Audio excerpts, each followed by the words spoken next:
মনের রান্নাঘর থেকে নমস্কার জানিয়ে শুরু করছি বন্ধুরা। আজকে একটা নতুন একটা রেসিপি করব। এই দেখো বন্ধুরা, আমি ঘরে অনেকটা ছানা ছিল, ছানাটা আমি জল ঝরিয়ে নিয়েছি। এই ছানার আজকে আমি কোপ্তা করব। দেখো ছানাটা খুব সুন্দরভাবে আমি শিল চাপা দিয়ে জল ঝরিয়ে নিয়েছি। এবার ছানাটাকে চলো সুন্দরভাবে মেখে নেব। এই দেখো বন্ধু, ছানাটাই দেখো সুন্দরভাবে আমি জলটা ঝরিয়ে নিয়েছি। না একদম জল ধরেছে, না একদম সফট। এই দেখো, এবার এতে আমি কিছু জিনিস অ্যাড করব। যেমন আমি অল্প একটু ধনে গুঁড়ো, একটু জিরে গুঁড়ো, সামান্য একটু লঙ্কার গুঁড়ো,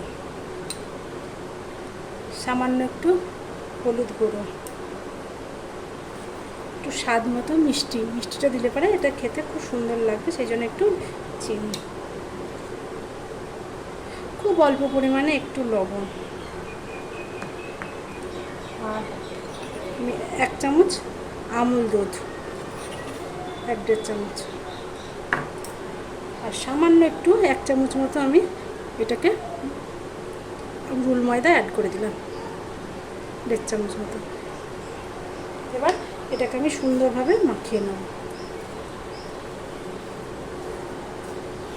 কোপ্তা করার জন্য এইভাবে ছানাটাকে একটু মাখিয়ে নিলে পরে ছানাটা খেতে খুব সুন্দর টেস্ট হবে।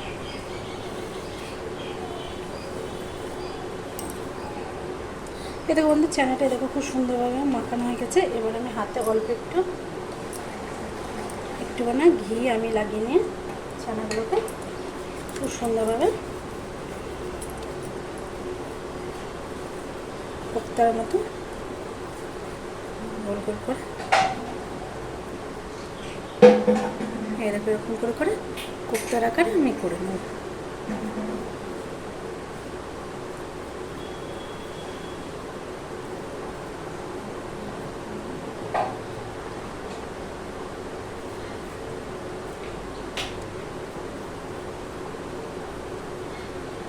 দেখো এরকম করে আমি সব কোপ্তার আকারে আমি এগুলোকে রেডি করে নেব।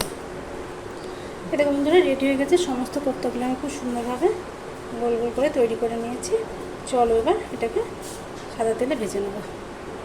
মশলার জন্য আমি নিয়ে নিয়েছি টমেটো, কিশমিশ, কাজু বাদাম, আর কয়েকটা আমি এর ভেতরে গোটা গরম মশলা দিয়ে দেবো, দিয়ে একসাথে পেস্ট করে নেবো। বন্ধুরা চলো রেসিপিটা শুরু করা যাক। এবার আমি কড়াইয়ে কিছুটা পরিমাণ রিফাইন অয়েল দিয়ে দিলাম।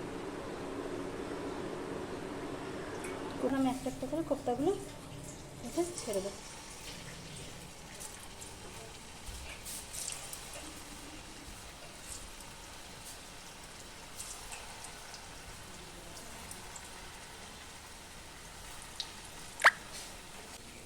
এবার আমি 1 পিঠ ভাজা হয়ে গেছে, 1 পিঠ উল্টে দেবো।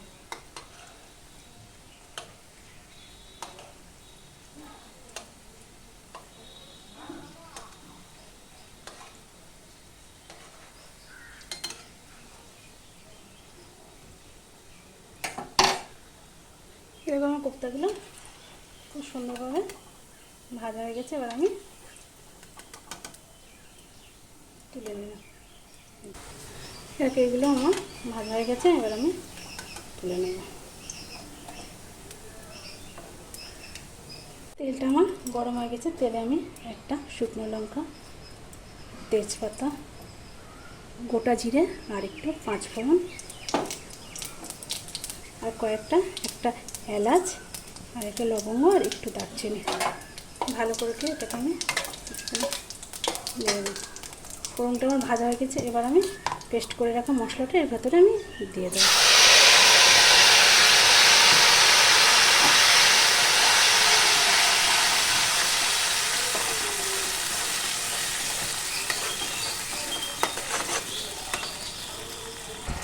এবার এতে আমি এক এক করে গুঁড়ো মশলাগুলো অ্যাড করে দেবো।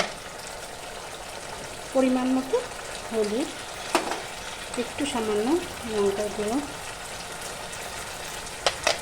অল্প একটু পরিমাণে জিরে গুঁড়ো, অল্প একটু পরিমাণে ধনে গুঁড়ো, আর অল্প একটু পরিমাণে মিষ্টি,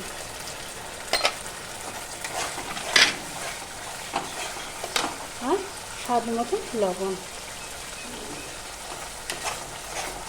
এবার আমি সুন্দরভাবে মশলাটা কষানো হচ্ছে। দেখো তেলটা পুরো মশলাটা দিয়ে চারিপাশে তেলটা উঠে গেছে। একটু পরিমাণে জল দিয়ে দেবো।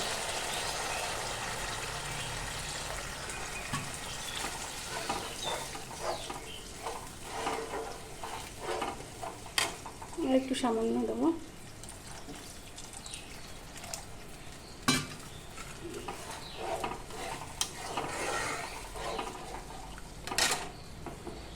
এবার আমি কয়েকটা এর ভেতরে চেরা কাঁচা লঙ্কা দিয়ে দেবো। যেহেতু এটাতে আমার খোয়া ক্ষীর নেই বলে আমি সামান্য একটু এটাতে আমল দুধ অ্যাড করে দেবো।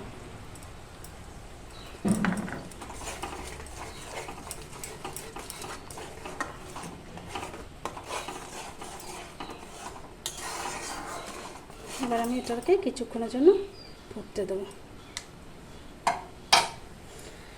দেখো খুব সুন্দরভাবে এটা ফুটতে লেগেছে। এরকম গ্রেভিটা আমার খুব সুন্দরভাবে ফুটছে। এবার আমি এক এক করে কোপ্তাগুলো এর ভেতরে দিয়ে দেবো।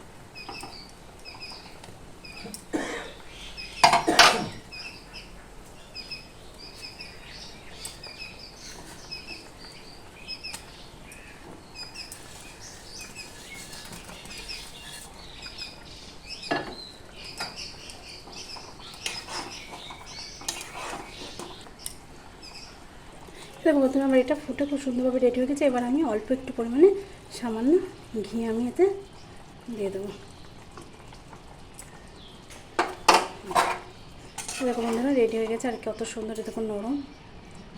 এই দেখো এবার আমি গ্যাসটা বন্ধ করে দেবো। এই দেখো বন্ধুরা রেডি আমার ছানার কোপ্তা। এই দেখো বন্ধুরা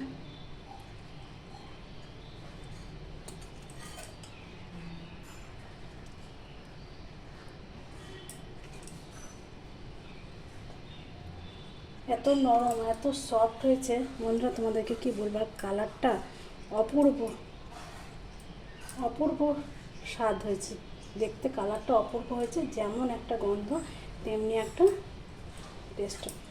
দারুণ স্বাদের হয়েছে বন্ধুরা। তোমরা এরকম করে বাড়িতে ট্রাই করে দেখবে যে কেমন হয়েছে।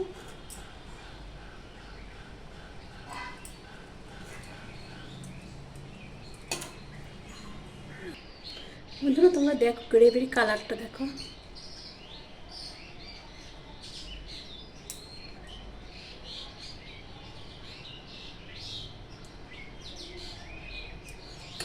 এই দেখো বন্ধুরা রেডি।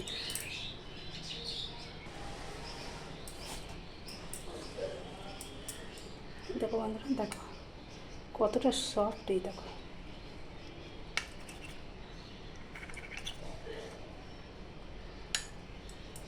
এই দেখো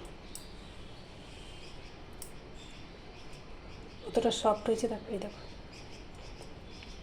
আর একবার গ্রেভিটা দেখো। এই দেখো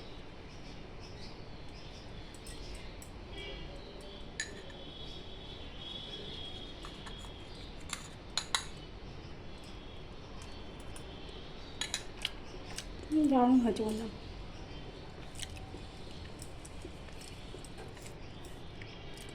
বন্ধুরা তোমাদের যদি এই ছানার কোপ্তা রেসিপিটা ভালো লেগে থাকে তাহলে তোমরা অবশ্য করে আমার ইউটিউব চ্যানেলটা সাবস্ক্রাইব করে দিতে ভুলবে না, আর একটা কমেন্টে জানিও। আর যারা নতুন ফেসবুকে চ্যানেলে আছো তারা আমার চ্যানেলটাকে ফলো করে আমার পাশে থেকো বন্ধুরা। বন্ধুরা তোমরা বাড়িতে প্লিজ এইভাবে করে ট্রাই করে দেখবে যে কতটা খেতে সফট হয়েছে আর খেতে কতটা সুস্বাদু হয়েছে। এটা ভাত, রুটি, পরোটা, লুচি সব কিছুর সাথে এই ছানার কোপ্তাটা খুব সুন্দর লাগবে। তোমরা প্লিজ তোমরা এরকম করে বাড়িতে করে খেয়ে দেখবে বন্ধুরা। তোমরা ভালো থাকো, সুস্থ থাকো। এই বলে আমি এখানে আমার রেসিপিটা শেষ করছি বন্ধুরা।